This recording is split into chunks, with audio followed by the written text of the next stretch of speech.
Yemen के एक बादशाह के पास एक बेटा था जो आंखों से अंधा था। उसका नाम कमर था। बादशाह अक्सर सोचा करता था कि उसके बाद उसके तख्त व ताज को कौन संभालेगा। आखिर खुदा ने उसकी दुआ कबूल की और एक और चांद सा शहजादा दिया जिसका नाम अब्दुल्ला रखा गया। पूरे मुल्क में खुशियां मनाई गई। अब्दुल्ला की नाजो नम में परवरिश हो रही थी। जब वह 6 बरस का हुआ तो बादशाह ने उसे मकतब में दाखिल करवा दिया ताकि वह इल्म हासिल करके अपने खुदा और उसकी मखलूक को पहचाने। शहजादा अब्दुल्ला बहुत ज़हीन था और दिल लगाकर मेहनत से तालीम हासिल करता था। मदरसे में किताबी इल्म के अलावा वह जंगी तालीम भी हासिल कर रहा था। वह किताबी इल्म में सबसे लायक था और तीर तलवार चलाने में भी माहिर था। वजीर ए आजम का लड़का अब्दुल करीम उसे देखकर जलता था क्योंकि वह खुद पढ़ने लिखने में निकम्मा था और जंगी तालीम में भी सबसे पीछे था। फिर भी वह अपने आप को बहुत लायक और बहादुर समझता था। वह शहजादा अब्दुल्ला की सिर्फ इसलिए इज्जत करता था कि वह शहजादा है और बाप के बाद तख्त पर बैठेगा, मगर दिल में अब्दुल्ला से नफरत करता था। अब्दुल्ला जवान होने पर हर किस्म के इल्म हुनर में माहिर हो गया। बाप के मरने के बाद वह तख्त पर बैठा। कुछ अरसे बाद बूढ़े वजीर आजम के मरने पर अमीरों और वजीरों ने अब्दुल करीम को वजीर ए आजम की कुर्सी पर बिठा दिया, मगर अब्दुल करीम खुद को अब्दुल्ला से लायक और बहादुर समझता था और तख्त ताज के ख्वाब देखता था। उसने अपने दिल में कीना और दुश्मनी रखी और जाहिर में ईमानदारी से बादशाह की खिदमत करता रहा। एक मर्तबा बादशाह अब्दुल्ला अपने बड़े भाई कमर और तमाम अमीरों और वजीरों को साथ लेकर हिरन के शिकार को जंगल में गया। भाग दौड़ में रात हो गई और बादशाह ने खेमे लगाने का हुक्म दिया। अब्दुल्ला बादशाह होने के बावजूद अपने बड़े भाई कमर को दिल जान से चाहता था और उसकी इज्जत करता था। उसे तफरीह, शिकार और महल दरबार हर जगह साथ रखता था। कमर भी अपने छोटे भाई पर जान छिड़कता था। आधी रात को वजीर आजम अब्दुल करीम ने एक सरदार को अपने खेमे में बुलाया और लालच देकर कहा, अगर तुम बादशाह को कत्ल कर दो तो मैं तुम्हें मालामाल कर दूंगा। सरदार ने हामी भर ली और तलवार लेकर बादशाह के खेमे में घुसा। बादशाह उस वक्त सो रहा था मगर शहजादा कमर जाग रहा था। आहट पाकर वह सरदार की टांगों से लिपट गया और शोर मचा दिया। शोर सुनकर दूसरे सरदार भागे आए और बादशाह भी जाग उठा। चुनांचे उसे फौरन गिरफ्तार कर लिया गया। सख्ती से पूछताछ करने पर सरदार ने सारा किस्सा बयान कर दिया। बादशाह ने वजीर आजम अब्दुल करीम को भी गिरफ्तार करने का हुक्म दिया और अगले दिन इन दोनों गद्दारों को शाही कैद खाने भिजवा दिया। शहजादा कमर ने बादशाह से कहा, अब्दुल्ला, तुम्हें दोस्त और दुश्मन की पहचान होनी चाहिए। मुझे याद है अब्दुल करीम तालीम के वक्त ही तुम्हारा दुश्मन था। तुमने उसे वजीर ए आजम बनाते वक्त बहुत जल्दी की। अमीरों और वजीरों के मशवरे पर अमल किया मगर अपनी अक्ल से काम न लिया। इसका मतलब यह है कि ये अमीर वजीर भी यकीनन इसके हामी है। अब तुम्हें ज्यादा होशियारी से रहना होगा। अब्दुल्ला ने कहा, भाईजान, आप दुरुस्त फरमाते हैं, मैं इंशाअल्लाह आपकी नसीहत पर अमल करूंगा। कमर ने कहा, खुदा तुम्हें अपनी हिफाजत में रखे। उसी रात अब्दुल करीम और उसका साथी जिसका नाम अब्बू तब था जेल से भाग निकले और कुछ सरदारों को साथ लेकर यमन से दूर एक घने जंगल में अड्डा बना लिया। वे मुल्क में लूटमार करने लगे। कत्ल और चोरियों की खबरें सुनकर बादशाह के कान पक गए। उसने अब्दुल करीम और उसके साथियों को गिरफ्तार करने पर भारी इनाम मुकर्रर कर दिया। जब यह खबर अब्दुल करीम के कानों में पहुंची तो उसने अपने दोस्त अब्बू तरा से कहा, अब्बू तरा, आज रात तुम शाही महल पर हमला करके लूट मार मचा दो। अगर हो सके तो बादशाह को मार डालो या कम से कम अंधी शहजादे को उठा लाओ ताकि मैं उसे सजा देकर हलाक कर सकूं।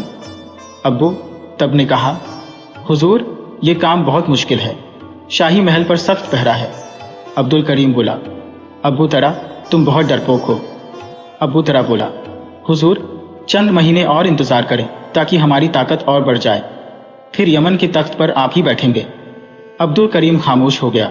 उसे अब्बू तरा पर भरोसा था कि एक दिन वह उसे यमन के तख्त पर बैठा देगा, मगर उसे यह मालूम नहीं था कि अब्बू तरा खुद बादशाह बनने के ख्वाब देख रहा है। एक रात जब अब्दुल करीम गहरी नींद में था, अब्बू तरा तलवार लेकर उसके कमरे में आया। आहट पाकर अब्दुल करीम जाग गया और पूछा, अब्बू तरा, क्या बात है? अब्बू तरा बोला, आज मैं शाही महल की ईंट से ईंट बजाने जा रहा हूँ। जाने से पहले तुम्हें मौत के घाट उतारना चाहता हूँ। अब्दुल करीम यह सुनकर कांप उठा और कहने लगा, अब्बू, तब क्या तुमने मेरा नमक नहीं खाया? क्या तुम मेरे नमक हलाल नहीं हो? अब्बू तरा जोर जोर से हंसने लगा और बोला, जब तुम बादशाह की नमक हलाल नहीं हो सकते तो मैं कैसे तुम्हारा नमक हलाल हो सकता हूं? यह कहकर अब्बू तरा ने तलवार की एक ही वार से अब्दुल करीम का खात्मा कर दिया और फिर अपने साथियों के पास जाकर उन्हें शाही महल पर हमला करने के लिए तैयार होने का हुक्म दिया। उसी रात शहजादा कमर ने एक खौफनाक ख्वाब देखा और चौंक कर जाग उठा। उसने अपने छोटे भाई अब्दुल्ला से कहा, अब्दुल्ला, मैंने अभी अभी एक बहुत बुरा ख्वाब देखा है। अब्दुल्ला ने आंखें खोलते हुए देखा कि मलक पूछ रहा है, भाईजान, आपने क्या सपना देखा? शहजादा कमर ने उत्तर दिया, मैंने देखा कि दरबार का एक विद्रोही सरदार अब्बू तरा, जिसे आपने गिरफ्तार किया था, महल में घुस आया है और आपको मारने की कोशिश कर रहा है। अब्दुल्ला ने हंसते हुए कहा, भाईजान, आप बेवजह मेरी चिंता करते हैं। सपनों का क्या, वे हमेशा उलटे होते हैं। देखिए, कुछ और ही हो रहा होगा। आप इत्मीनान से सो जाइए। जैसे ही दोनों भाई यह बातें कर रहे थे, महल में अचानक हंगामा मच गया। अब्बू तरा और उसके साथी महल में घुस आए थे। दोनों भाई हैरान खड़े थे जब अब्बू तरा कमरे में घुस आया और आते ही अब्दुल्ला को मार डाला। उसने शहजादा कमर को जिंदा पकड़ लिया। शाही महल में सुबह तक अब्बू तरा और पहरेदारों के बीच खून खराबा होता रहा। अब्बू तरा के साथियों की संख्या अधिक थी, इसलिए उन्होंने कई सिपाहियों को मौत के घाट उतार दिया। सुबह होते होते अब्बू तरा ने अमीरों और वजीरों के साथ मिलकर तख्त ओ ताज संभाल लिया। शहजादा कमर कई महीनों तक शाही कैदखाने में पड़ा रहा। फिर एक दिन अब्बू तरा ने आदेश दिया कि उसे दिन भर शाही बाग में बैलों की तरह रहट में जोता जाए। बेचारा शहजादा कमर इस कड़ी मेहनत में फंस गया। वह दिन भर शाही बाग में रहट खींचता रहता। जब थक कर रुकता तो माली उस पर बेरहमी से कोड़ी बरसाता। अब्बू तरा शाम को बाग में सैर करने आता और कमर के जख्मों पर नमक छिड़कता। वह उससे पूछता, शहजादे साहब, कैसे मिजाज हैं? इस पर शहजादा कमर माथे से पसीना पोंछकर कहता, अल्लाह ताला का शुक्र है। अब्बू तरा अपने साथियों से कहता, इस अंधी का दिमाग खराब हो गया है कि जानवरों की तरह रहट में जुटा हुआ है और फिर भी खुदा का शुक्र अदा कर रहा है। शहजादा कमर जवाब देता, इंसान को हर हाल में खुदा का शुक्र अदा करना चाहिए। अब्बू तरा उसे कोड़ी मारकर कहता, मगर तुम इंसान नहीं, बैल हो। शहजादा कमर बड़ी इत्मीनान से जवाब देता, बैल ऐसे इंसानों से लाख दर्जे बेहतर है जो अपने भाई बंदों का खून बहाते हैं। एक दिन अब्बू तरा ने बाग में आकर कहा, शहजादे, अगर तुम मुझसे माफी मांग लो और यकीन दिलाओ कि तुम मेरी सल्तनत के वफादार रहोगे तो मैं तुम्हें अपने दरबार में इज्जत से रखूंगा। गैरतमंद शहजादे ने कहा, अब्बू तरा, मुझे किसी चीज की जरूरत नहीं। मैं तुम पर और तुम्हारे दरबार पर लानत भेजता हूं और मैंने कोई जुर्म नहीं किया जिसके लिए मैं तुमसे माफी मांगू। अब्बू तरा ने गुस्से में हुक्म दिया कि उसे दिन रात रहट में जोता जाए और ज्यादा से ज्यादा मेहनत ली जाए, यहां तक कि वह मर जाए। बेचारे शहजादे पर और ज्यादा सख्ती होने लगी। गरीब शहजादा आखिरकार बीमार पड़ गया। बादशाह ने सख्ती से मना कर दिया कि उसे कोई दवा न दी जाए, मगर शहजादा कमर की जिंदगी अभी बाकी थी। वह थोड़े दिनों बाद अच्छा हो गया और फिर सुबह से शाम तक वही सख्तियां बर्दाश्त करने लगा। शहजादा कमर इतनी मुसीबतों के बावजूद खुदा की रहमत से मायूस नहीं हुआ। वह हर वक्त अपने हाल पर सब्र और शुक्र करता रहता और खुदा बंदे आलम से मदद मांगता। मगर इस कड़ी सजा के बावजूद वह खुदा के सिवा किसी के आगे नहीं झुका। एक दिन जब शहजादा कमर चलचलाती धूप में रहट में जुटा हुआ था और सर से पांव तक पसीने में नहाया हुआ था, तब बादशाह अब्बू तरा की बेटी अपनी सहेलियों के साथ घूमती हुई वहां आ निकली। शहजादे की यह हालत देखकर उसे बहुत रहम आया, मगर क्या कर सकती थी। वह अपने पिता की सख्त तबीयत से वाकिफ थी। घर आकर उसने गरीब शहजादे के गम में खाना भी नहीं खाया और यूं ही सो गई। उसने ख्वाब में भी यही मंजर देखा और घबराकर जाग उठी। एक लौंडी भागकर इसके पास आई और पूछने लगी, शहजादी साहिबा, खैरियत तो है? क्या बात है? क्या आपने कोई डरावना ख्वाब देखा है? शहजादी ने उसे टालते हुए कहा, नहीं, कुछ नहीं, तुम सो जाओ। लौंडी शहजादी के साथ बहुत घुली मिली हुई थी। उसने जिद करते हुए कहा, शहजादी साहिबा, आपने यकीनन कोई बुरा ख्वाब देखा है। मुझे बताइए, शायद मैं अपनी समझ के मुताबिक इसकी कोई ताबीर निकाल सकूं। शहजादी बोली, मैंने ख्वाब में शहजादा कमर को रहट खींचते देखा है। बेचारा शहजादा कितनी मुशक्कत में फंसा हुआ है। बैलों की तरह तमाम दिन रहट में जुटा रहता है। एक शहजादे के लिए जिसने हर तरह के ऐशो आराम के दिन गुजारे हो, रहट खींचना कितनी बड़ी सजा है। लौंडी बोली, शहजादी साहिबा, वाकई यह बहुत बड़ा जुल्म है। आप बादशाह सलामत से इस शहजादे की सिफारिश करें। बादशाह सलामत आपको इतना चाहते हैं, क्या वह आपकी इतनी सी बात नहीं मानेंगे? मुझे यकीन है वह जरूर इस गरीब के हाल पर रहम खाएंगे। नहीं, तुम्हें बादशाह की तबीयत का क्या पता? मैं उनकी बेटी हूं, मैं समझती हूं उनकी तबीयत को। वह कभी शहजादे को आजाद नहीं करेंगे और इसकी सजा में भी कमी ना करेंगे, शहजादी ने जवाब दिया। लौंडी बोली, शहजादी साहिबा, आप जरा कोशिश तो करके देखिए, शायद बादशाह सलामत आपकी बात मान लें। लौंडी की यह बात सुनकर शहजादी सोच में पड़ गई। लौंडी ने कहा, शहजादा, कमर की सेहत बहुत गिर गई है और मुमकिन है वह गरीब यूं ही सिसक सिसक कर दम न तोड़ दे। फिर आपकी हमदर्दी किस काम की? शहजादी बोली, अच्छा, आज बादशाह सलामत दरबार से लौटेंगे तो मौका देखकर इनसे शहजादी कमर की सिफारिश करूंगी। उस दिन शाम को बादशाह सलामत दरबार से आए तो शहजादी ने शहजादे कमर की सिफारिश करते हुए कहा, अब्बा जान, दुनिया में आज तक कभी किसी शहजादे पर इतना जुल्म नहीं हुआ। आप अगर उसे आजाद नहीं कर सकते तो कैद खाने में रखिए, इतनी मुशक्कत में वह दिन में मर जाएगा। बादशाह बोली, मैं यही तो चाहता हूं कि खानदान का यह आखिरी फर्द भी इस दुनिया से चल बसे, ताकि फिर तख्त ताज का कोई दावेदार ना रहे। शहजादी बोली, अब्बा जान, शहजादा कमर आंखों से तो अंधा है, भला एक अंधे से आप इतना खतरा क्यों महसूस करते हैं? वह आपका क्या बिगाड़ेगा?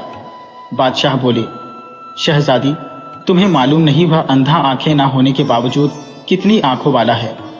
अगर मैं उसे आज आजाद कर दूं तो वह सल्तनत की ईंट से ईंट बजा देगा। शहजादी बोली, अब्बा जान, मैं यह नहीं कहती कि आप उसे आजाद कर दें, बल्कि मैं चाहती हूँ इस पर इतना जुल्म न किया जाए। आखिर वह शाही खानदान का फर्द है, हुकूमत तो ढलती फिरती छांव है।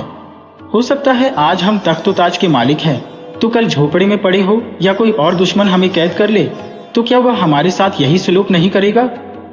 बादशाह अब्बू तरा ने कहकर कहा, बेटी, यह तुम्हारा महज ख्याल है।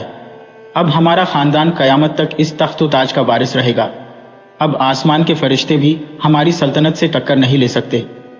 मैं फौज की ताकत को बढ़ा रहा हूं। इस वक्त दुनिया की कोई हुकूमत हमारी हुकूमत से ज्यादा मजबूत नहीं है। शहजादी ने कहा, अब्बा जान, आप तो बात कहीं और ले गए।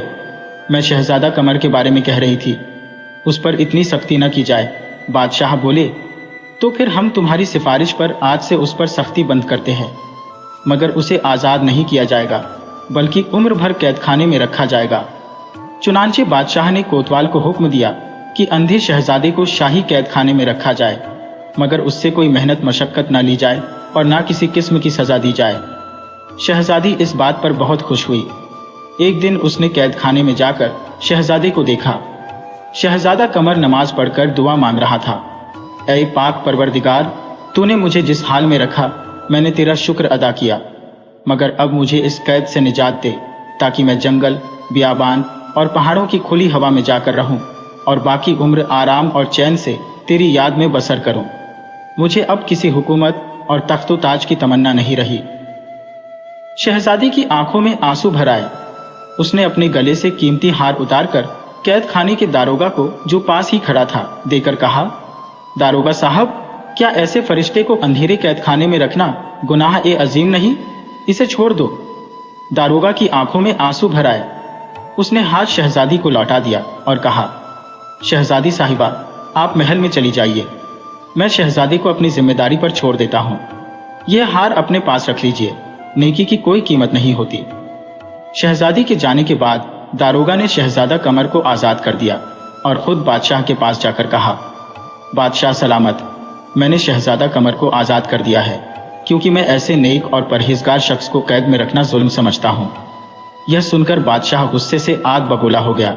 उसने हुक्म दिया कि दारोगा को कत्ल कर दिया जाए। हुक्म पाकर जल्लाद ने उसी वक्त तलवार खींचकर दारोगा को कत्ल कर दिया।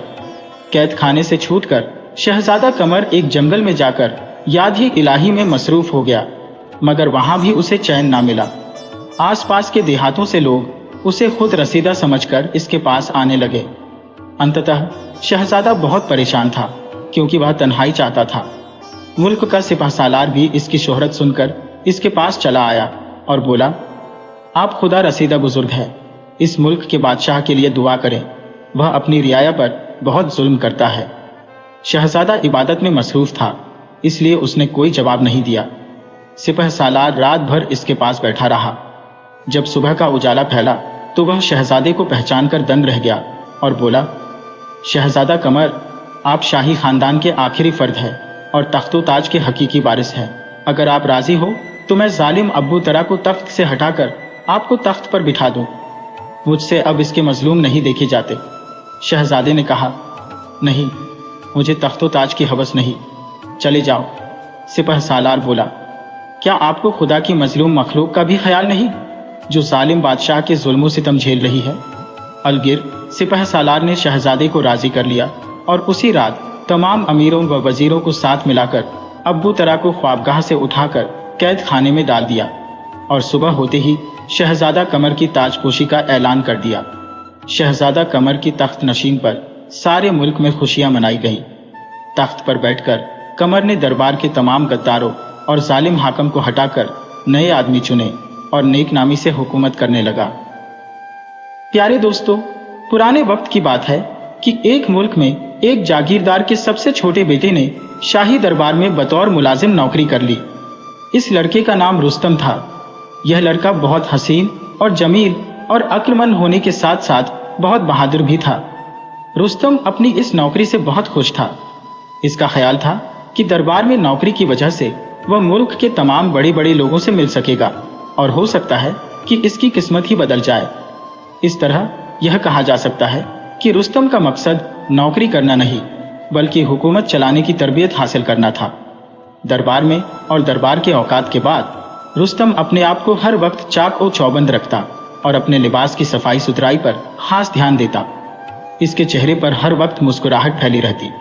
इसके अंदाज व अतवार में चुस्ती पाई जाती और वह अपना हर काम बड़ी छाप का दस्ती से किया करता था, यानी वह किसी को भी किसी किस्म की शिकायत का कोई मौका नहीं देता था। इसीलिए दरबार में हर शख्स उसकी काबिलियत की तारीफ करता और कहता कि इस होनहार लड़के की किस्मत किसी वक्त भी बदल सकती है। इसी दौरान एक मर्तबा रुस्तम ने बादशाह की सबसे छोटी शहजादी महविश को देखा। रुस्तम भी एक जागीरदार का बेटा था। इसने शहजादी से बात करने की कोशिश की, मगर इसने रुस्तम को एक मुलाजिम समझकर डांट पिला दी। लेकिन रुस्तम ने आखिर एक दिन उसे बतला ही दिया कि वह एक जागीरदार का बेटा है। यूं शहजादी उससे बात करने लगी। रुस्तम ने शहजादी से कहा कि वह उससे शादी करना चाहता है। शहजादी ने काफी सोच विचार के बाद रुस्तम से कहा, रुस्तम, यह बात अपने जहन में रखना कि हमारी कभी शादी नहीं हो सकती। मैं 10 शहजादों में सबसे छोटी हूँ और मेरी शादी का तो फिलहाल कोई इम्कान भी नहीं है। फिर भी मेरे वालिद मेरी शादी सिर्फ तुमसे इसलिए कर सकते हैं क्योंकि तुम एक बहुत बड़े जागीरदार के सबसे छोटे बेटे हो, मगर वह भी इसी सूरत में कि अगर तुम मेहनत करो और एक ऐसी मुर्गी हासिल कर लो जो कि सोने का अंडा देती हो, या किसी जिन्न को काबू करो और उसका दफनशुदा खजाना हासिल करो। इसके बाद ही मुझे यकीन है कि बादशाह सलामत मेरी शादी तुम्हारे साथ करने पर आमादा होंगे।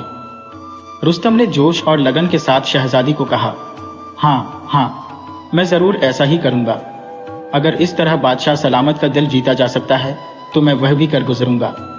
बस तुम मेरे लिए दुआ करती रहना।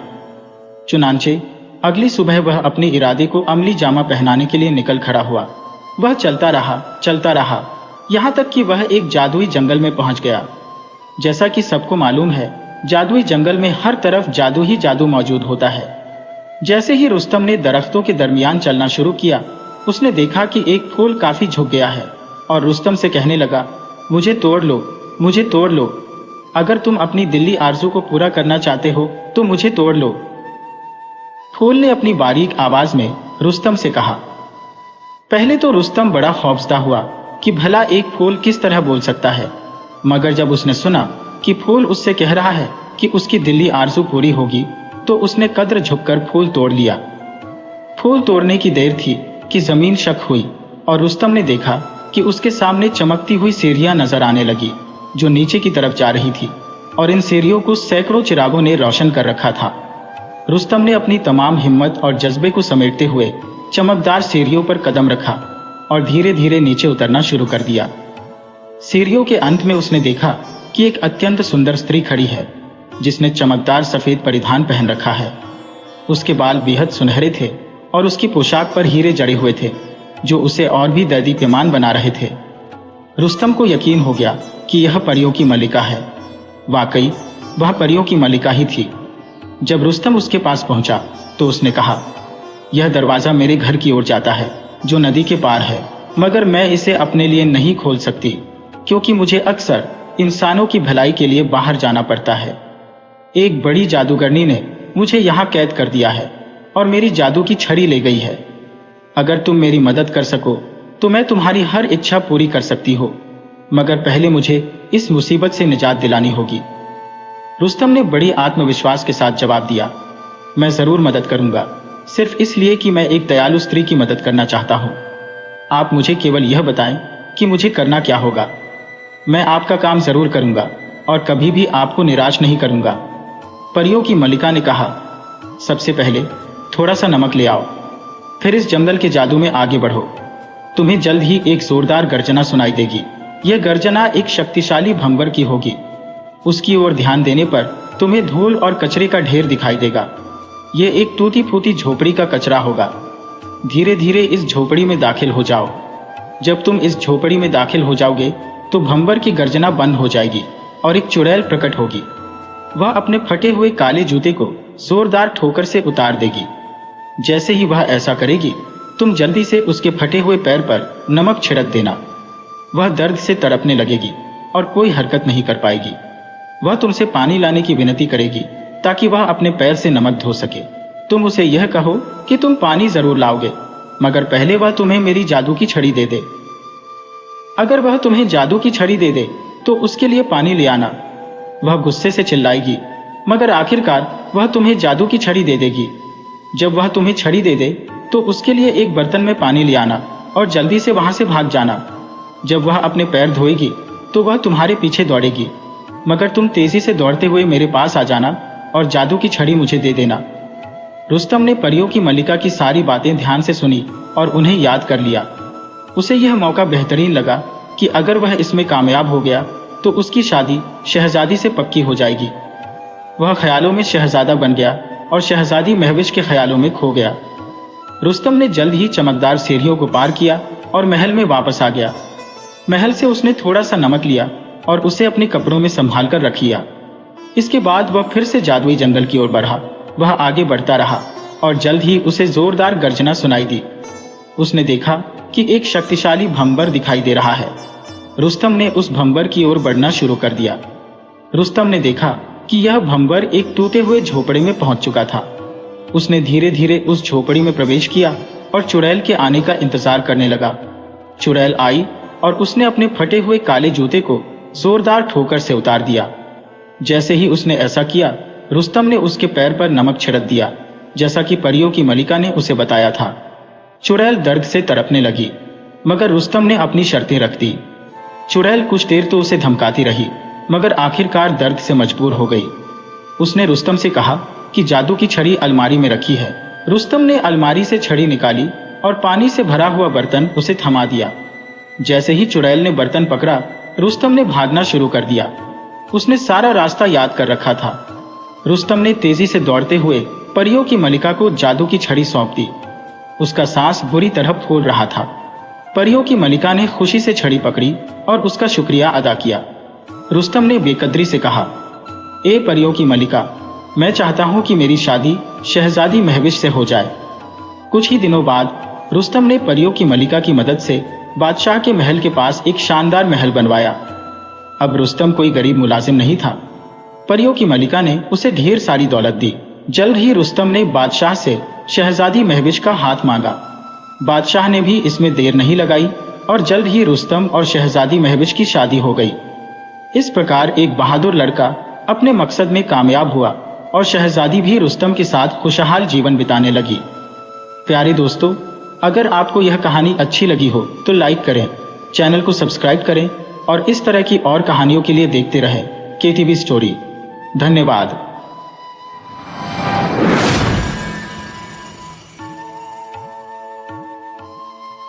एक बाज अपनी पत्नी के साथ पहाड़ों की चट्टानों पर रहता था।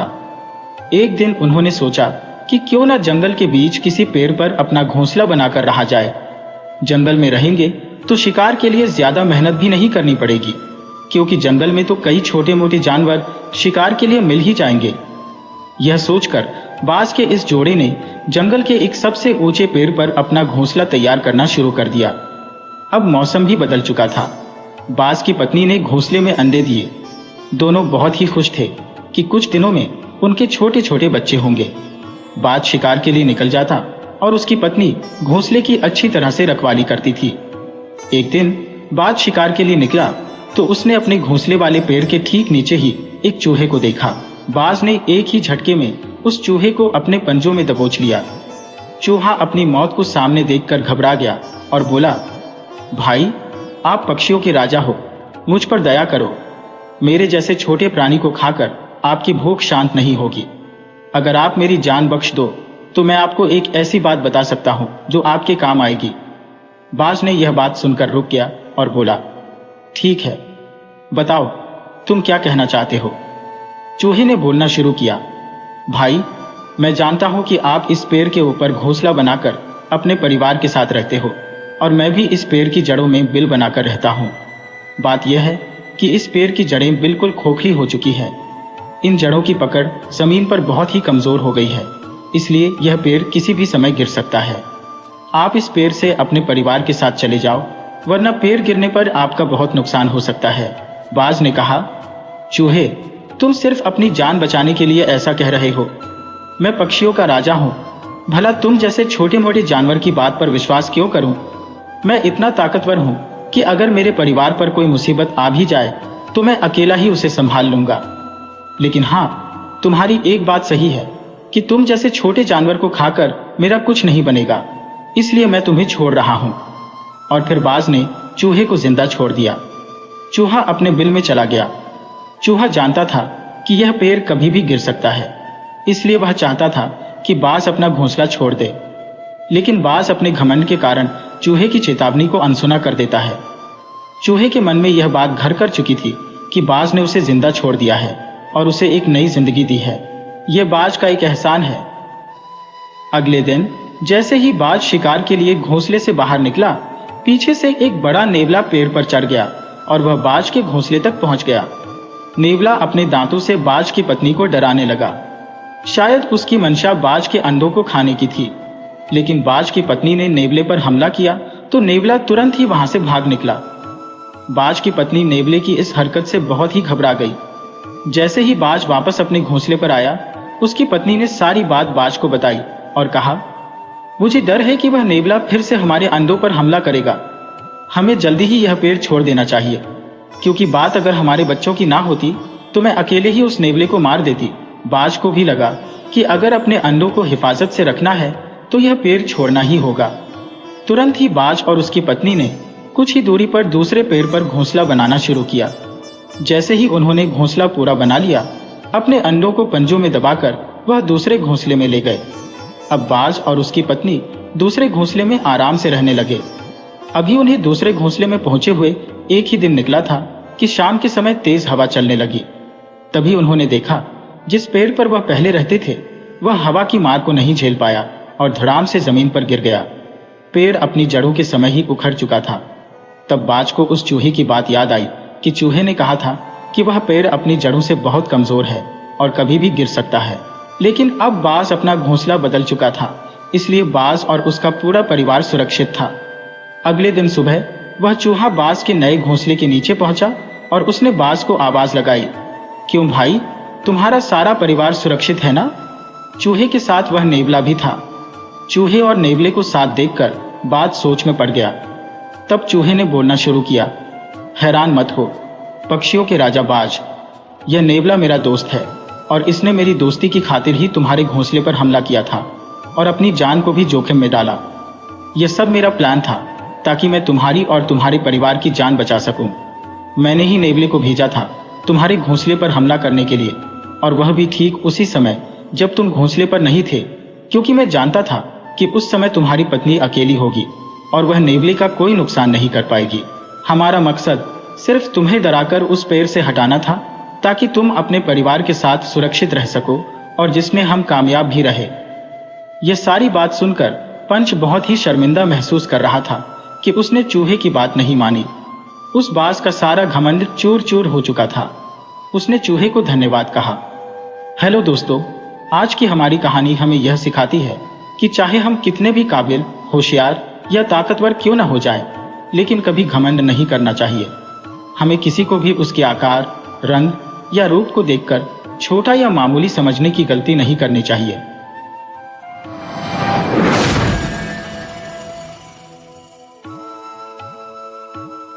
एक माधोपुर नाम का गांव था। सूखे के कारण माधोपुर गांव के किसान बहुत परेशान थे। धरती से पानी गायब हो चुका था और खेती के लिए सब सिर्फ बारिश पर ही निर्भर थे। बहुत से टोने टोटके करने के बावजूद भी बारिश थी कि होने का नाम ही नहीं ले रही थी। हर रोज किसान एक जगह पर इकट्ठे होते और बादलों को ताकते रहते कि कब बारिश हो और वह वापस अपने खेतों में लौट सके। आज भी सभी गांव वाले एक जगह पर इकट्ठा होकर बैठे थे और बारिश का इंतजार कर रहे थे। तभी किसी ने कहा, अरे हरिया कहाँ रह गया? 2-3 दिन हो गए, वह आ नहीं रहा। कहीं मेहनत मजदूरी करने के लिए घर तो नहीं चला गया? बात हंसी में टाल दी गई। लेकिन जब अगले 2 दिन तक हरिया दिखाई नहीं दिया तो सब उसके घर पहुंच गए। गांव के एक आदमी ने हरिया के बेटे से पूछा, बेटा, तेरा बापू कहाँ है? बेटे ने कहा, बापू तो खेतों में काम करने के लिए गए हैं। सभी गांव वाले हैरान थे कि खेतों में काम करने के लिए हरिया इस गर्मी में क्या कर रहा होगा। किसी ने चुटकी ली और सभी ठहाके लगाने लगे, लेकिन सबके अंदर कौतूहल था कि हरिया खेत में क्या कर रहा होगा। सभी उसे देखने के लिए चल पड़े। उन्होंने देखा हरिया खेत में एक खड्डा खोद रहा था। गांव के एक आदमी ने कहा, अरे हरिया, तू क्या कर रहा है? हरिया ने कहा, कुछ नहीं, बस बारिश होने की तैयारी कर रहा हूं। वह आदमी बोला, जहां बड़े बड़े जतन करने से भी बारिश नहीं हुई, वहां तेरा यह खड्डा खोदने का टोटका कहां काम आने वाला है?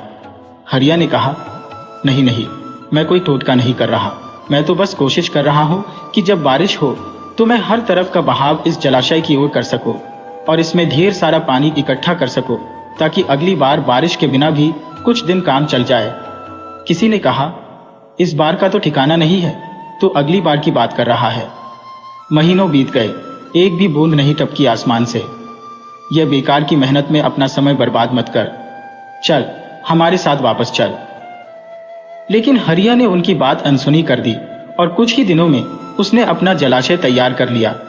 ऐसे ही कई दिन बीत गए और बारिश नहीं हुई। फिर एक दिन अचानक रात में बादलों की गड़गड़ाहट सुनाई दी, बिजली चमकने लगी और मूसलाधार बारिश होने लगी। मिट्टी की भीनी भीनी खुशबू सारे इलाके में फैल गई। किसानों के चेहरे खिल उठे। सभी सोचने लगे कि बस अब उनके बुरे दिन खत्म हो जाएंगे। लेकिन यह क्या, कुछ घंटों तक लगातार मूसलाधार बरसने वाली बारिश बंद हो गई। किसानों की खुशी भी जाती रही। अगली सुबह सब अपने खेतों का जायजा लेने पहुंचे। मिट्टी बस ऊपर से गीली भर हो पाई थी। ऐसे में खेतों की जुताई तो शुरू हो सकती थी, लेकिन सिंचाई के लिए और भी पानी की जरूरत पड़ती। किसान मायूस होकर अपने घरों को लौट गए।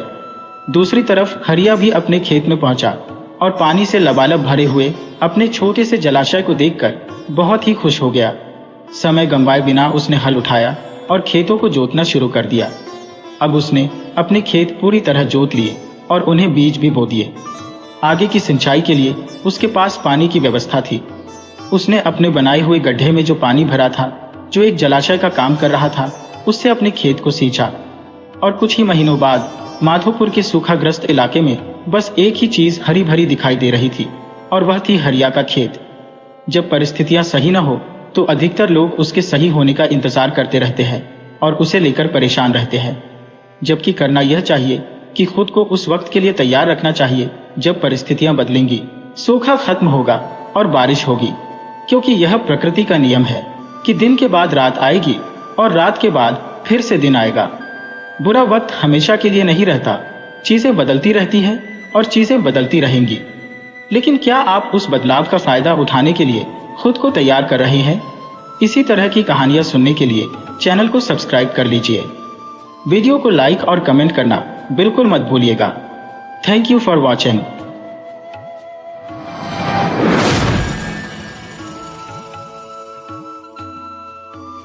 हरिया गांव का रहने वाला एक साधारण सा आदमी था। गांव में उसकी थोड़ी बहुत जमीन थी जिस पर वह खेती करता था, परंतु इतनी कमाई नहीं हो पाती थी कि वह अपने परिवार का ठीक से भरण पोषण कर सके।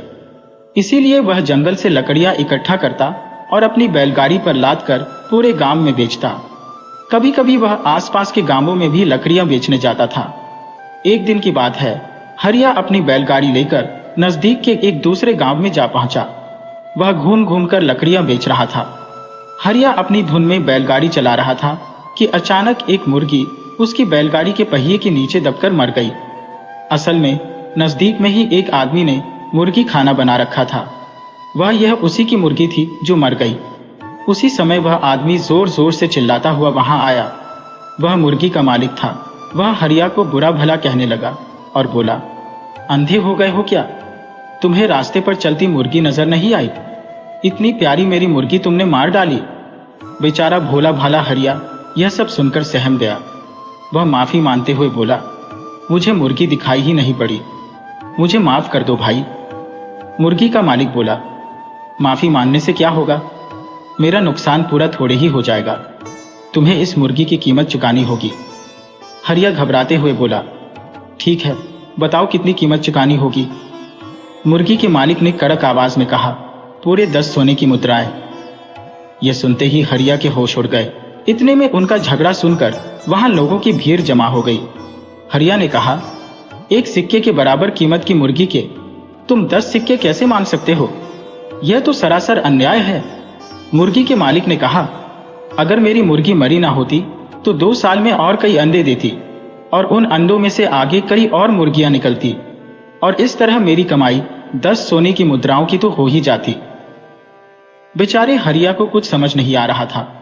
आसपास खड़े लोग आपस में खानाफूसी करने लगे और कहने लगे, ये किसान तो मारा गया इस जालिम मुर्गी के मालिक की वजह से। तभी वहां से गांव के मुखिया धनीराम गुजर रहे थे। उन्होंने रास्ते में लोगों की भीड़ देखी तो वहां पहुंच गए।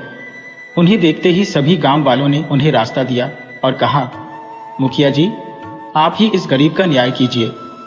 हरिया और मुर्गी का मालिक दोनों ही मुखिया के सामने खड़े हो गए। मुर्गी के मालिक ने दलील पेश करते हुए कहा, हुजूर, इस आदमी की लापरवाही से मेरी मुर्गी मर गई है। 2 साल में यह कितने अंडे देती और उन अंडों से आगे मुर्गियां निकलती जिनसे मैं 10 सोने की मुद्राएं कमा सकता था। मुखिया ने हरिया की तरफ देखा तो डर के मारे उसके चेहरे का रंग उड़ा हुआ था। मुखिया ने कुछ क्षण सोचा और फिर हरिया से कहा, तुम इस आदमी को 10 सोने के सिक्के दे दो, क्योंकि तुमने इसकी मुर्गी मारी है जिसकी कीमत यह 10 सिक्के बता रहा है। भीड़ में खड़े लोगों के आश्चर्य का ठिकाना नहीं रहा। उन्हें लगा था कि मुखिया न्याय की बात करेंगे, पर यह तो सरासर अन्याय है। एक मामूली मुर्गी की कीमत 10 सोने के सिक्के कैसे हो सकती है? मुर्गी के मालिक की बाँछें खिल गईं। वह बोला, हुजूर, लोग ठीक कहते हैं कि आपका न्याय हमेशा सही होता है। मैं उनकी इस बात से पूरी तरह सहमत हूं। मुखिया ने मुस्कुराते हुए कहा, अच्छा, यह बताओ कि तुम्हारी मुर्गी जीवित होती तो 2 साल में कम से कम कितना दाना खा जाती?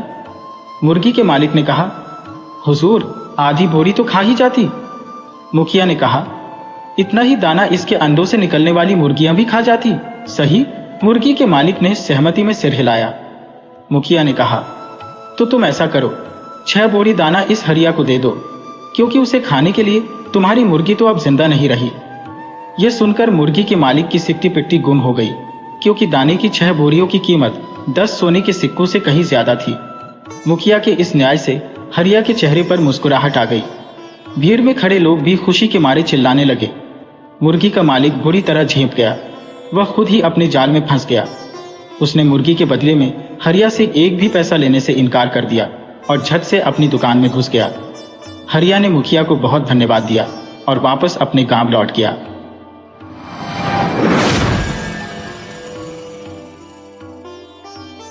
एक गांव में एक ब्राह्मण रहता था। वह बड़ा आलिम और नेक चलन था। उसकी बीवी भी बहुत शरीफ और घर के कामकाज में होशियार थी। उनके 2 ही बच्चे थे, एक लड़का और एक लड़की। माँ बाप अपने दोनों बच्चों से बहुत प्यार करते थे और उन्हें नेक सिफत और नेक चलन बनाने की कोशिश में लगे रहते थे। अगरचे लड़का बड़ा था, फिर भी लड़की ज्यादा होशियार थी। माँ बाप को इससे खास मोहब्बत थी। लड़की रफ्ता रफ्ता बढ़ने लगी और ब्याह के काबिल हो गई। माँ बाप ये सोच भी नहीं सकते थे कि लड़की इतनी जल्दी ब्याह के काबिल हो जाएगी। उन्होंने कभी ख्याल में भी नहीं सोचा था कि उन्हें लड़की के लिए रिश्ता ढूंढना पड़ेगा। एक दिन जब वह अपनी माँ के पास खड़ी थी तो उसे देखकर माँ को ऐसा महसूस हुआ कि वह कद में उसके बराबर हो गई है और अब उसके ब्याह की फिक्र करनी चाहिए। उसी दिन शाम को ब्राह्मणी ने अपने शौहर से कहा, लड़की ब्याह की काबिल हो गई है, अब इसकी ब्याह की फिक्र करो। ब्राह्मण भी लड़की को इतनी जल्दी सयाना होते देखकर हैरान रह गया और बीवी से कहने लगा, तुम ठीक कहती हो, अब मुझे इसके लिए रिश्ता ढूंढना चाहिए। यह कहकर ब्राह्मण फिक्र में डूब गया। उसने जंतरी उठाई और यह देखना चाहा कि ब्याह की नेक घड़ी कौन सी है। जंतरी देखने पर मालूम हुआ कि ब्याह इसी महीने बनता है। आगे 3 साल तक ब्याह का लगन ठीक नहीं। यह देखकर उसे बहुत घबराहट हुई। ब्राह्मणी ने उसकी घबराहट का सबब पूछा तो उसने बताया, लड़की का ब्याह इसी महीने में ठीक बनता है। आगे 3 साल तक ब्याह का लगन ठीक नहीं और इस महीने में ब्याह के लिए सिर्फ एक दिन अच्छा है, उजाले 15 बाड़े की 5वीं। यह सुनकर ब्राह्मणी भी बड़ी बेचैन हुई और कुछ देर सोचकर बोली, अभी तो 15 दिन बाकी है। अगर ठीक तरह की कोशिश की जाए तो इन दिनों में रिश्ता ढूंढा जा सकता है और इसी महीने ब्याह भी हो सकता है। 3 साल तक तो हम नहीं रुक सकते, लड़की काफी बड़ी हो गई है। ब्राह्मण भी फिक्र में पड़ गया। उसने सोचा, मेरी बीवी ठीक कहती है, 3 साल तक नहीं रुका जा सकता। उसने नाई को बुलवाया और लड़की के लिए फौरन रिश्ता ढूंढने को कहा। उसने नाई को साफ बता दिया कि लड़की का ब्याह 3 साल तक नहीं बनता, इसलिए जल्दी से जल्दी कोई काबिल रिश्ता ढूंढना है और ब्याह इसी महीने की 15वीं तारीख को करना है। जो हुक्म, कहकर नाई वहां से चला गया और रिश्ते की तलाश में निकल पड़ा। नाई चलते चलते एक गांव में पहुंचा। वहां उसे एक अच्छा पढ़ा लिखा और काबिल ब्राह्मण नौजवान मिल गया। नाई ने उसे अच्छा रिश्ता समझकर पक्का कर दिया और ब्याह के लिए उजाले 15 बाड़े की 5वीं का दिन मुकर्रर करके वापस आ गया। उधर नाई के घर से जाते ही ब्राह्मण के दिल में तरह तरह के ख्यालात उठने लगे। वह सोचने लगा, आखिर नाई ही तो है, पता नहीं मेरी शरीफ और नेक लड़की के लिए कैसा रिश्ता दिखाया। वक्त थोड़ा है, अगर गलती हो गई तो दुरुस्त भी नहीं की जा सकेगी। साथ ही ब्याह का रिश्ता एक पाक रिश्ता है। दुल्हा दुल्हन का उम्र भर का साथ है और 2 जिंदगियों का आखिर तक का साथ है। मैंने बड़ी गलती की जो नाई को रिश्ता ढूंढने के लिए भेज दिया। जिस लड़की को मैं इतना प्यार करता हूं, क्या उसके लिए कुछ भी कुर्बानी नहीं कर सकता? नहीं, रिश्ता ढूंढने में खुद जाऊंगा। लड़की चाहे कुछ बरस और कमवारी रहे, मगर जब तक मेरी मर्जी का रिश्ता न मिलेगा मैं उसका ब्याह नहीं करूंगा। यह सोचकर ब्राह्मण उठा और अपनी बीवी को अपना इरादा बताकर रिश्ता ढूंढने चल दिया। एक गांव में उसे काबिल रिश्ता मिल गया जैसा वह चाहता था। उसने उस रिश्ता पक्का कर दिया और ब्याह की तारीख बताकर चला आया। उधर ब्राह्मण के घर से जाते ही ब्राह्मणी को बहुत बेचैनी हुई। वह सोचने लगी, नाई तो बेवकूफ होता है, उसे क्या खबर कि हमारा घर कितना इज्जतदार है। मेरी लड़की तो गुलाब का फूल है, अंधेरे में भी उजाला कर देने वाली है। अगर नाई कोई गरीब घर या बदसूरत रिश्ता दिखाया तो मेरी लड़की कड़कड़ कर ही मर जाएगी। मेरा दिल भी उम्र भर जलता रहेगा। मेरे पति ने बहुत बुरा किया जो नाई को रिश्ता ढूंढने के लिए भेज दिया। अब इन्हें अपनी गलती का एहसास हुआ और खुद ही रिश्ता ढूंढने चले गए। लेकिन इससे भी क्या होगा, वह भी कौन सा मेरी पसंद का रिश्ता देखकर आएंगे। मैं जानती हूँ वह ज्यादा से ज्यादा यह देखेंगे कि लड़का पढ़ा लिखा और तंदुरुस्त हो, चाहे इसके घर में कुछ भी ना हो। उन्हें क्या खबर कि औरतें क्या क्या चाहती हैं। मैं तो ऐसा लड़का चाहती हूँ जो खूबसूरत, तंदुरुस्त, दौलतमंद, फराक दिल और नेक चलन हो। अगर पढ़ा लिखा हुआ लेकिन खूबसूरत न हुआ तो वह 2 कौड़ी का। वक्त बहुत कम है, जल्दी में गलती हो सकती है, इसलिए मैं खुद रिश्ता ढूंढने जाऊंगी। मेरे पति ने मेरी सब बातें मानी है, तो क्या यह छोटी सी बात नहीं मानेंगे? मानेंगे क्यों नहीं, जबरदस्ती मनवाऊंगी। क्या लड़की पर मेरा कोई हक नहीं? मैं नाई की नहीं मानूंगी और न पति की। यह तो लड़की के लिए उम्र भर का सवाल है। यह सोचकर ब्राह्मणी ने अपने लड़के को अपने पास बुलाया और उसे सारा हाल बताकर लड़की के लिए रिश्ता ढूंढने चल पड़ी। रिश्ते की तलाश में वह एक गांव में पहुंची। वहां जैसा रिश्ता चाहती थी उसे वैसा मिल गया। उसका रिश्ता पक्का करके वह ब्याह की तारीख मुकर्रर करके घर वापस आ गई। उधर इसके घर से जाते ही लड़की का भाई सोचने लगा, नाई तो अपना फर्ज पूरा कर देगा, उससे रिश्ता ढूंढने के लिए कहा गया है, वह रिश्ता ढूंढ देगा, फिर चाहे वह कैसा भी हो। रिश्ता ढूंढने के बाद उसका फर्ज पूरा हो जाता है, बाद में भुगतना तो हमें ही पड़ेगा। माँ बाप पर कुछ जिम्मेदारी जरूर है, लेकिन ज्यादा नहीं, वे तो अपनी मर्जी का रिश्ता ढूंढेंगे। मेरा बाप यह देखेगा कि लड़का पढ़ा लिखा हो और माँ यह देखेगी कि लड़का खूबसूरत और दौलतमंद हो, लेकिन इतने से काम नहीं चलता। माँ बाप तो बेटी को ब्याह कर अल्लाह को प्यारे हो जाएंगे। बहनोई साहब और उनके खानदान वालों से बाद में तो मुझे ही पाला पड़ेगा। मैं चाहता हूँ कि मेरी बहन के लिए जो रिश्ता देखा जाए वह मिजाज का अच्छा हो, मिलनसार हो और उसके खानदान वाले महज़ब और शरीफ हो, जिससे मेरी बहन को ससुराल में जाकर कोई तकलीफ ना हो और उसकी वजह से मुझे भी कोई तकलीफ ना हो। लड़का पढ़ा लिखा भी हो और खूबसूरत भी हो, दौलतमंद भी हो, लेकिन महज़ब और शरीफ ना हुआ तो घर में हमेशा परेशानी रहेगी और बहन की जिंदगी दूभर हो जाएगी। इसलिए मैं अपनी मर्जी का रिश्ता ढूंढूंगा। माँ बाप बेशक नाराज हो जाए, उन्हें कितने दिन इस दुनिया में रहना है। ये सोचकर वह उठा और घर को नौकर के हवाले करके रिश्ता ढूंढने चल पड़ा। एक गांव में उसे भी अपनी पसंद का रिश्ता मिल गया और वह इसका रिश्ता पक्का करके और ब्याह की तारीख मुकर्रर करके घर वापस आ गया। नाई, ब्राह्मण, ब्राह्मणी और उनका लड़का चारों एक ही दिन घर वापस पहुंचे। आपस में बातचीत करने के बाद मालूम हुआ कि चारों ने 4 अलग अलग गांव में 4 रिश्ते तलाश किए हैं और सबको ब्याह की एक ही तारीख दे आई है। जब यह बात जाहिर हुई, ब्राह्मण को बहुत फिक्र हुई। उसने नाई से कहा कि वह फौरन तीनों गांव में जाकर रिश्ता तोड़ आए।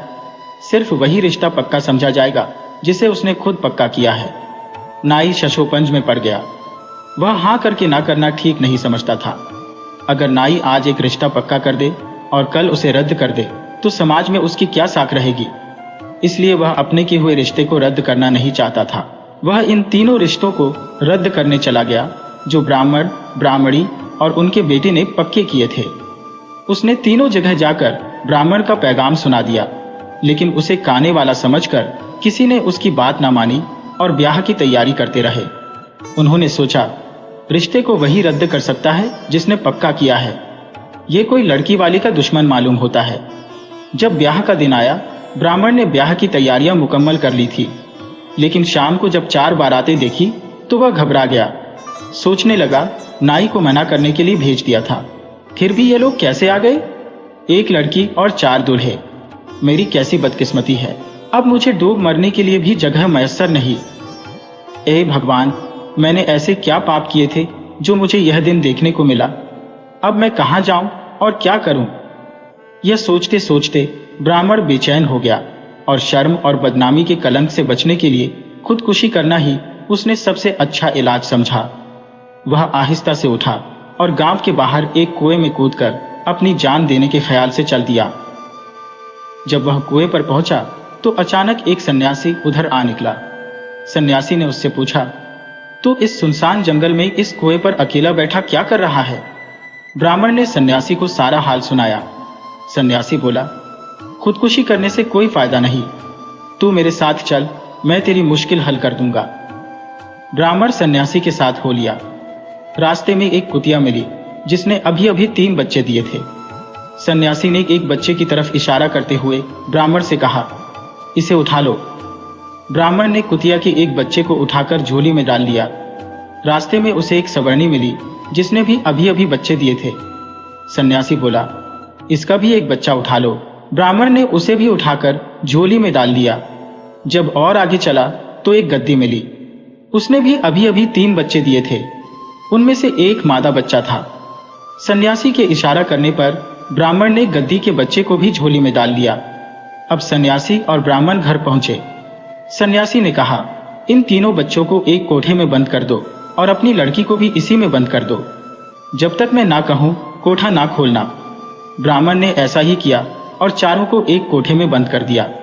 उसके बाद सन्यासी बोला, एक एक करके चारों दूल्हों को बुलाओ। ब्राह्मण ने पहले एक दूल्हे को बुलाया। सन्यासी की इजाजत से कोठे का ताला खोला गया।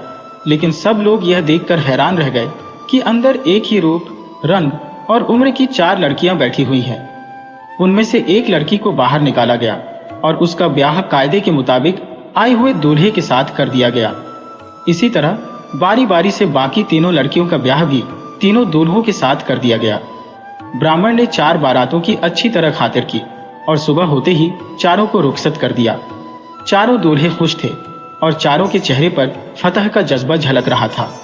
उनमें से हर एक यह समझ रहा था कि ब्राह्मण ने लड़की का ब्याह मेरे साथ ही किया है और बाकी तीनों दूल्हे नाउम्मीद होकर जा रहे हैं। उन्हें यह अच्छी तरह मालूम था कि लड़की एक ही है और बारातें गलती से 4 आ गई थी। काफी मुद्दत हो गई। एक दिन ब्राह्मण के दिल में आई कि जाकर देखो कि चारों लड़कियां ससुराल में किस तरह रह रही है। पहले वह उसी लड़की के पास गया जो कुतिया की बच्ची थी। समधी ने उसकी अच्छी तरह आवभगत की और कहा, पंडित जी, हम आपके बहुत एहसानमंद हैं। आपने बाकी तीनों लोगों की परवाह ना करके मेरे लड़के के साथ अपनी लड़की का ब्याह किया। मैं अपनी बड़ी इज्जत महसूस करता हूँ। आपकी लड़की बहुत लायक है, घर का सब कामकाज भी कर लेती है, लेकिन इसमें कुछ ऐब भी है। वह बिला वजह सबसे लड़ती है। घर में सब चीजें मौजूद होते हुए भी पड़ोसियों से मांगे बिना नहीं रहती। सुबह होते ही जब तक 10 घर नहीं घूम लेती उसे चैन नहीं पड़ता। हमने उसे बहुत समझाया कि तू घर घर फिरना छोड़ दे, लेकिन उसकी यह आदत नहीं जाती। ब्राह्मण ने एक ठंडी सांस ली और अपने दिल में कहा, है तो कुतिया की ही औलाद। इसके बाद वह उस लड़की के पास गया जो सवर्णी की बच्ची थी। वहां भी समधी ने उसकी आव भगत की और कहा, श्रीमान जी, बाकी 3 समधियों की परवाह ना करके आपने हमें अपनी लड़की दी, इसके लिए हम आपके बहुत शुक्रगुजार हैं। आपकी लड़की बहुत लायक है, घर का सारा काम संभाल लेती है, लेकिन इसका एक दोष भी है। लेकिन इसमें एक बड़ा ऐब है, वह बहुत गंदी रहती है। अच्छे से अच्छे कपड़ों को 2 दिन में ही खराब कर लेती है। खाने का ढंग उसे आता नहीं। चांदी के थाल में अलग अलग परोसे हुए खाने को एक ही जगह मिलाकर चट कर जाती है। जब जी चाहे खाने बैठ जाती है। घर में कोई चीज रख देखी तो उठाकर खाने लगती है। सड़क पर कोई खच्चे वाला आवाज लगाता है तो उसे बुला लेती है और उसे लेकर चाट पकड़े खाती है। कहने का मतलब यह है कि एक तो वह पेट की सवर्णी है और दूसरी गंदी रहती है। ब्राह्मण ने अपने दिल में कहा, आखिर है तो सवर्णी की ही औलाद। उसके बाद वह अपनी उस लड़की के पास गया जो गद्दी की बच्ची थी। यहां भी समधी ने उसी तरह उसकी खातिरदारी की जिस तरह बाकी 2 समधियों ने की थी। समधी ने उसकी लड़की की भी तारीफ की और कहा, आपकी लड़की बड़ी सीधी सादी और भोली भाली है। बेचारी दिन भर काम में लगी रहती है, चाहे किसी काम में लगा दो कभी इनकार नहीं करती। मगर यह बात जरूर है, काम आहिस्ता आहिस्ता करती है। कितना ही जल्दी का काम हो, 1 घंटे के काम में 4 घंटे लगा देती है। अगर जल्दी करने के लिए कहो तो काम खराब कर देगी। कभी कभी काम करते वक्त पड़ोसियों से बातें करने लगती है और काम करना भूल जाती है। सुस्त इतनी है कि खाना पकाते पकाते सो जाती है। डांट फटकार का उस पर कोई असर नहीं होता। अक्ल तो भगवान ने दी ही नहीं। किसी बात को बार बार समझाओ फिर भी नहीं समझती। बच्चे इसे कभी कभी गद्दी की बच्ची कहते हैं। ब्राह्मण ने दिल में कहा, मेरी लड़की कहाँ है? तो गद्दी की ही औलाद है। आखिरकार वह अपनी लड़की के पास गया। यहां भी उसकी आवभगत हुई। समधी ने उसकी लड़की की बहुत तारीफ की। बोला, प्यारे भाई, आपकी लड़की बहुत शरीफ और नेक खसक है। जिस दिन से हमारे घर आई है, हमारे घर की करीबी दूर हो गई है। वह सुबह सवेरे सबसे पहले उठती है, सारे घर की सफाई करती है, हमेशा नहा धोकर पूजा पाठ करती है। खाली वक्त में रामायण और भगवत पढ़ती है। खेल तमाशे उसे अच्छे नहीं लगते। मेला देखने आज तक नहीं गई। सबको बड़ी मोहब्बत से खाना खिलाती है। सास ससुर, पति और दूसरे बुजुर्गों की खिदमत करके वह बहुत खुश होती है। इसका बर्ताव और बोलचाल का ढंग बहुत अच्छा है। घर के और बाहर के सब लोग उससे खुश रहते हैं। वह घर की सब चीजों की देखभाल करती है, बिला वजह खर्च नहीं होने देती। जिस चीज की जरूरत होती है वही मनवाती है। बेकार चीजों को जमा करके नहीं रखती। अपने लिए आज तक कभी एक साड़ी लाने को नहीं कहा। जब हम खरीद कर लाते हैं तो कहती है, अभी इसकी क्या जरूरत थी? जेवर तो पहनती ही नहीं। वह अपने सुहाग को सबसे बड़ा जेवर समझती है। मैं इसकी खूबियों की कहां तक तारीफ करूं? वह तो मुजस्सम देवी है। ब्राह्मण ने दिल में कहा, आखिर है तो इंसान ही की औलाद। उसके बाद वह खुश होकर अपने घर वापस आ गया।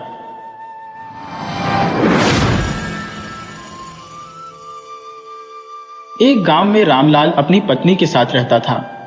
रामलाल बहुत ही गरीब था, लेकिन फिर भी दोनों पति पत्नी जितना भी कमाते थे उसमें खुशी खुशी अपना जीवन बिता रहे थे।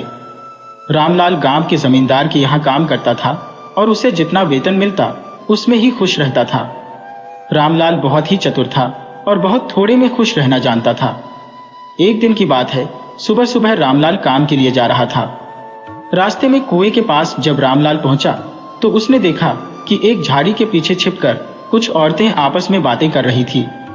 रामलाल ने सोचा, जरा मैं भी तो देखूं कि यहाँ की औरतें जो गांव से पानी लेने आई हैं वे आपस में क्या क्या बातें करती हैं। अब रामलाल बड़े ध्यान से उन महिलाओं की बातें सुनने लगा। कोई औरत अपने पति की बुराई कर रही थी तो कोई अपने ससुर की, कोई अपनी ननद देवर की बुराई कर रही थी। यह देखकर रामलाल को बड़ा अचंभा हुआ। उसने सोचा, मुझे क्या लेना देना इन महिलाओं की बातों से, मुझे तो अपने काम पर जाना है। और वह अपनी राह पकड़कर अपने काम पर चला गया। एक दिन रामलाल को बहुत जरूरी काम से जल्दी जाना था तो उसने अपनी पत्नी से कहा, सुनो जरा भाग्यवान, मुझे सुबह जल्दी जाना है, इसलिए मैं आराम कर रहा हूं। यह कहकर रामलाल जल्दी सो गया। सुबह जल्दी उठकर रामलाल घर से निकल गया और फिर से उस कुएं के पास झाड़ी में छिप गया। वह सोचने लगा, आज तो महिलाओं की बातें सुनने की कोशिश करता हूं। सुबह सुबह महिलाओं के पनघट पर आने का समय हुआ तो सबसे पहले रामलाल की पत्नी पानी भरने कुएं पर आई। रामलाल की पत्नी के हाथ में एक घड़ा और दूसरे हाथ में पूड़ी, खीर और मिठाइयों की थाली थी। रामलाल को बड़ा अचंभा हुआ। आखिर क्या कारण हो सकता है कि मेरी पत्नी पनघट पर यह सब खाने की सामग्री लेकर आई है। रामलाल की पत्नी ने कुएं की पूजा की और पूजा संपन्न होने के बाद खाने लगी। वह कहने लगी, कुएं महाराज, मैं तुम्हें पूरी खीर का भोग चढ़ाऊंगी, बस मेरी एक मनोकामना पूरी करो, मेरे पति अंधे हो जाएं। यह सुनकर रामलाल के पैरों तले जमीन खिसक गई। उसे बड़ा दुख हुआ कि उसकी धर्मपत्नी उसके अंधे होने का वरदान मान रही है। रामलाल यह सुनकर बड़ा दुखी हुआ और अपने काम पर चला गया। शाम को घर लौटा तो उसकी पत्नी उसका इंतजार कर रही थी। रामलाल ने अपनी पत्नी से कहा, भाग्यवान, मेरी आंखों में आज कुछ समस्या है, मुझे साफ साफ दिखाई नहीं दे रहा, न जाने क्यों आंखों में क्या हो गया है। अगले दिन रामलाल फिर काम से लौटा और अपनी पत्नी से बोला, भाग्यवान, आज तो मुझे कुछ भी दिखाई नहीं दे रहा, लगता है मैं अंधा हो गया हूं। दूसरे दिन सुबह उठकर रामलाल फिर कुएं के पीछे झाड़ी में छिप गया। रामलाल की पत्नी सुबह सुबह पनघट पर पानी भरने गई और कुएं की पूजा करके बोली, कुएं महाराज, आपने तो मेरी मनोकामना पूरी कर दी, अब मैं आपको भोग चढ़ाती हूं, इसे स्वीकार कीजिए। अब रामलाल को पूरा विश्वास हो गया कि उसकी पत्नी उसे अंधा समझ रही है। रामलाल शाम को जब वापस लौटा तो उसके हाथों में एक लाठी थी और वह अंधे होने का नाटक कर रहा था। उसने अपनी पत्नी से कहा, भाग्यवान, मुझे अब कुछ भी दिखाई नहीं देता, लगता है मैं सच में अंधा हो गया हूं। रामलाल की पत्नी ने रामलाल को भजन कराया और फिर उसे आंगन में सोने के लिए बिस्तर लगा दिया। रामलाल वहां सोने चला गया, लेकिन उसे नींद नहीं आ रही थी। कुछ देर बाद बाहर से एक आदमी आता दिखाई दिया। रामलाल ने देखा कि वह जमींदार है, जिसकी हवेली में वह नौकरी करता है। जमींदार रामलाल के घर में घुस गया और रामलाल की पत्नी और जमींदार एक दूसरे से प्रेम करने लगे। इतने में रामलाल वहां पहुंच गया। उसकी पत्नी घबरा गई और बोली, क्या हुआ है आपको? रामलाल ने कहा, भाग्यवान, मुझे बड़ी प्यास लग रही है, मैं पानी ढूंढते ढूंढते यहां आ गया हूं। उसकी पत्नी बोली, तो विश्राम करो, मैं अभी पानी लेकर आती हूं। रामलाल ने पानी पीकर कहा, मैं पानी पीकर चला जाऊंगा, विश्राम करने के लिए।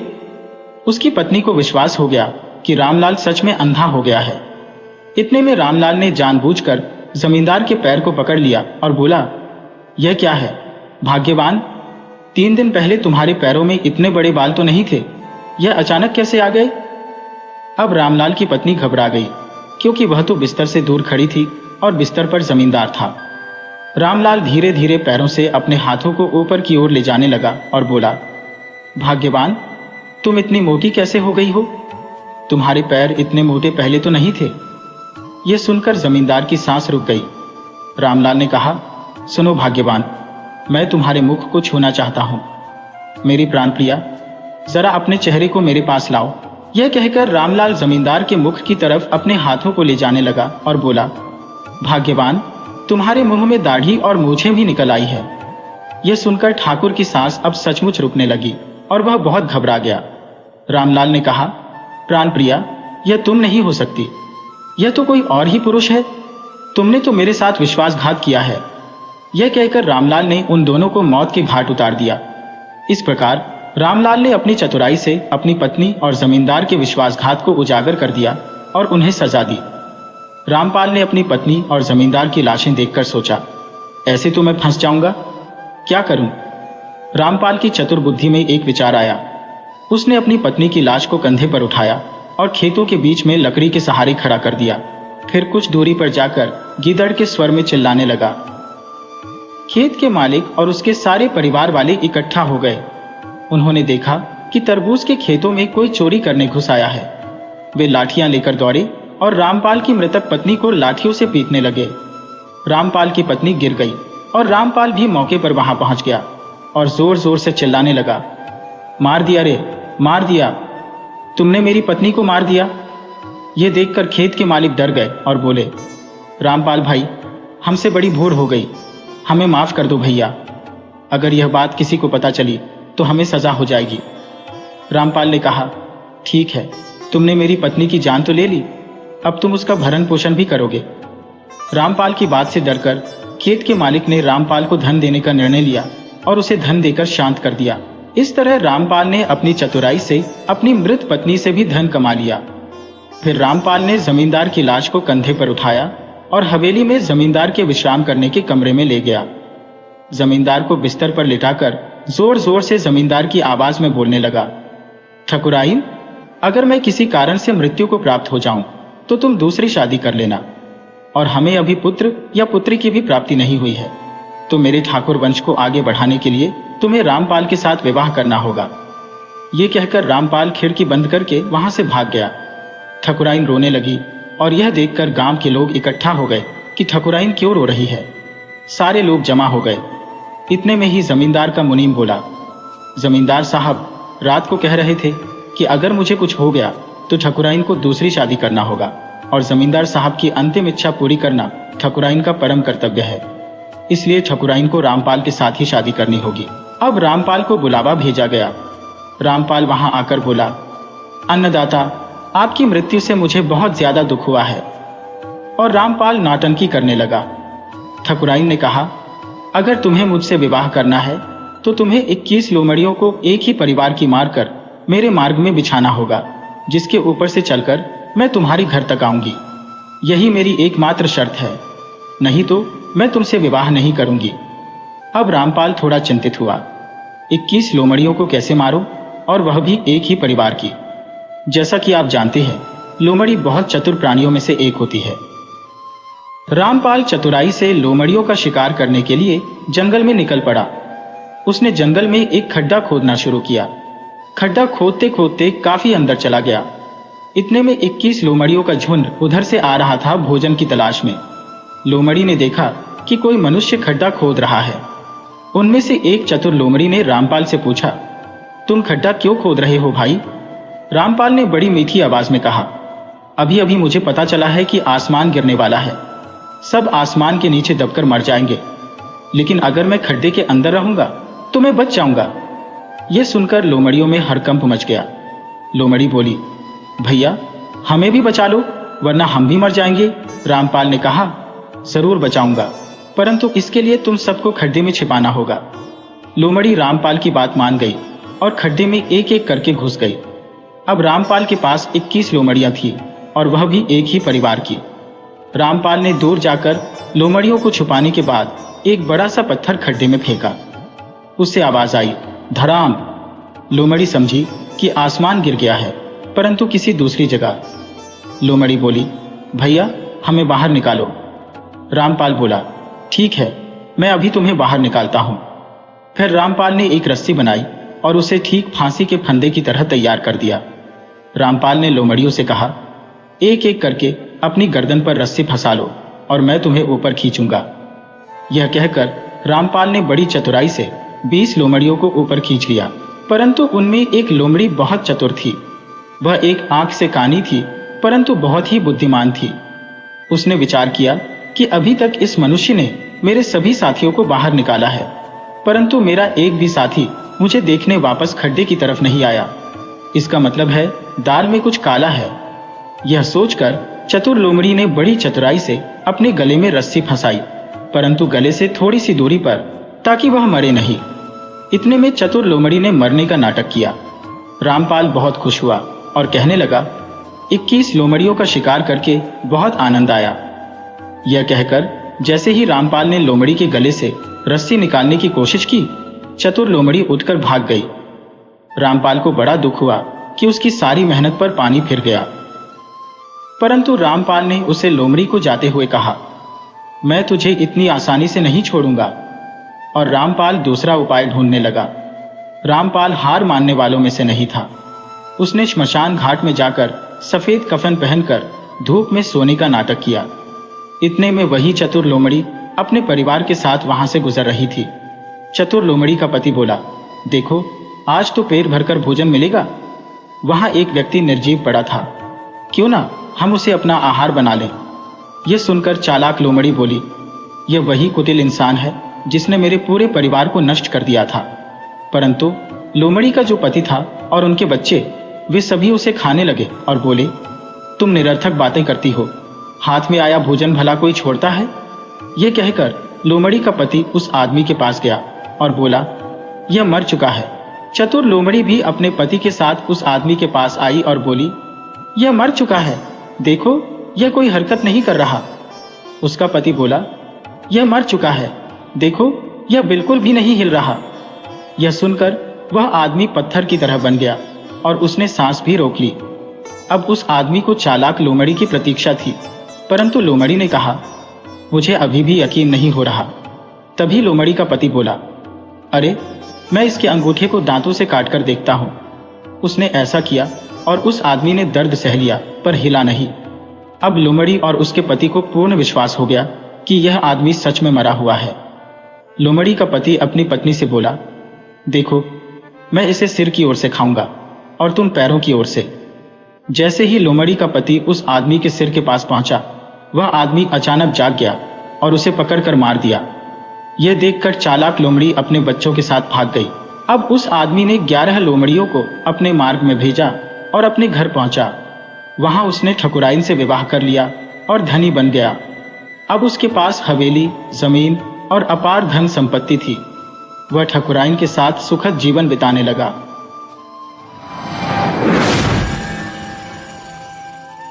वीडियो अच्छी लगे हो तो इसे लाइक करें और ऐसे ही मज़ेदार कहानियों के लिए चैनल को सब्सक्राइब करें और बेल आइकन दबाएं। ज़्यादा से ज़्यादा अपने दोस्तों को शेयर करें। धन्यवाद।